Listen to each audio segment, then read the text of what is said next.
तर वर्धापन दिनाच्या पार्श्वभूमीवर शिवसेना भवनाला आकर्षक अशी विद्युत रोषणाई करण्यात आली। पक्षफुटीनंतर शिवसेनेचे 2 वर्धापन दिन साजरे होताना पाहायला मिळणार आहेत। दोन्ही प्रमुख नेते उद्या शिवसैनिकांना काय मार्गदर्शन करतील हे पाहणं महत्त्वाचं असणार आहे।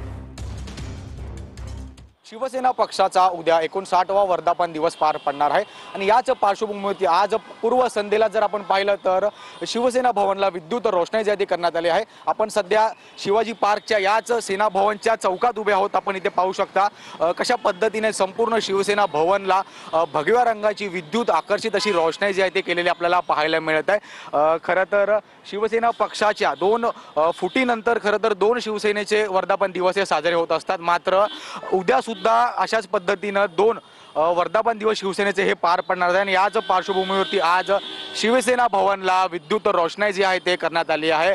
आपण जर पाहिलं तर उद्या उद्धव ठाकरे यांच्या शिवसेनेचा षण्मुखानंद हॉल येथे हा वर्धापन दिवस पार पडणार आहे। तर दुसरीकडे आपण जर पाहिलं तर एकनाथ शिंदे यांच्या शिवसेनेचा वरळी डोम येथे शिवसेनेचा वर्धापन दिवस पार पडणार आहे आणि याच पार्श्वभूमीवरती आता संपूर्ण महाराष्ट्रामध्ये जे आहे ते रोषणाई असेल किंवा बॅनरबाजी जे आहे ते सुरू झाली आहे। आता व्हिडिओ जर्नलिस्ट खंडू कसबेसह मी जय पवार, TV9 मराठी, मुंबई।